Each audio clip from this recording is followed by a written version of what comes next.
I suppose this is part 3 and the final part of this little series of talks from the edge. But as the cold was increasing, I just have to talk about this. I saw my mother suddenly, not as I have known her myself, to the extent that I didn't know her, in how she spoke to me or choices that she made while I was around. I saw her as she was when I was very little, and I am struck by the notion that she looks like her own mother, someone I only know from a couple of photographs.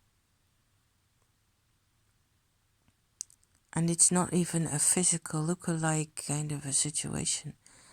It is that I can tell in this state that I am in how much she, my mother, was not herself, had never had a chance to become a person either. So my problem of not existing properly and only existing in this black void, it's not only my problem, it was their problem, and I inherited it. And that makes sense. You do not, in this state of utter darkness and irrelevance to yourself, and having no reference to yourself, and not identifying anything as your own, and all this blindness, it doesn't allow you to think. It doesn't allow you to, you see what I mean? It doesn't, then there's no dots, you cannot connect them. But there are dots. Now I can see, but I have to be willing to go into my own state of utter paralysis with the strength that I bring nowadays, with the power that is inside me now.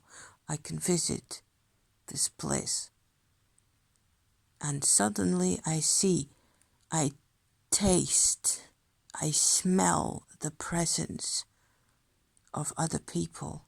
I could even probably know what my great-grandmother was like. And we always focus on the words, don't we? We always focus on the thing that was said, or the way that it looked, and we think that that is the truth. That's the reality.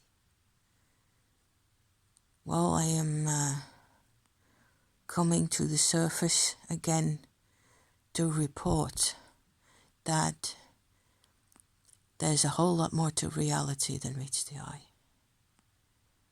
And I need the eyes in my gut to look into everything I have experienced, and that includes years and decades of seemingly empty void, you know? And still, I was there,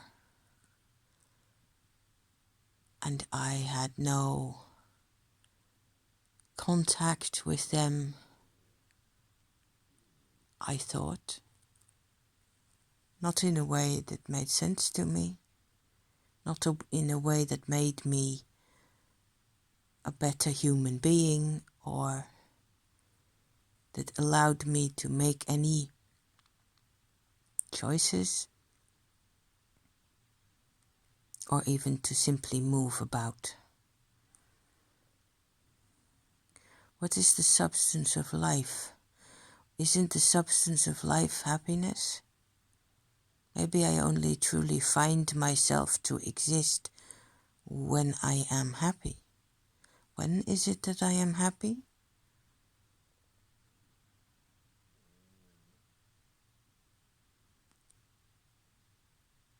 When I am a part of something larger. When I'm a part of it. They were trying to protect me. Some of them, at least. Didn't work. You can't protect me. Maybe it's because I want to know so badly. Maybe it's because I want to know these things. I want to know what they were like. It's like there's limitless amounts of information about these people coming to me now. And I have to know who they are. All those grandmothers. It's the women at the moment that are coming to me.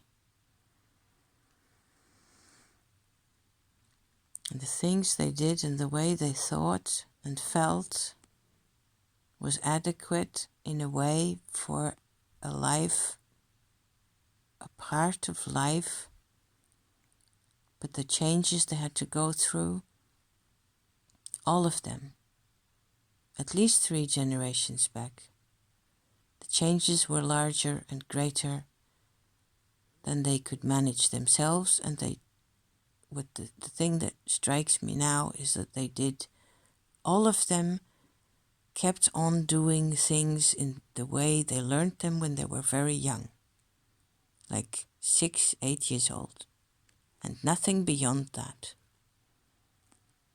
They were simple girls in women's bodies, whatever that means.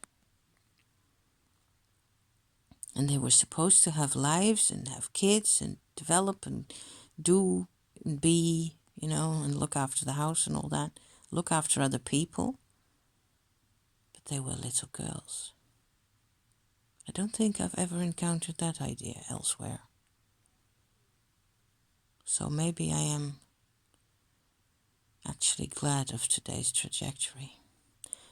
Thank you for being here, you guys. I cannot say how I appreciate the fact that I can share this stuff as it is, and I'll put a trigger warning in this in the captions to these, because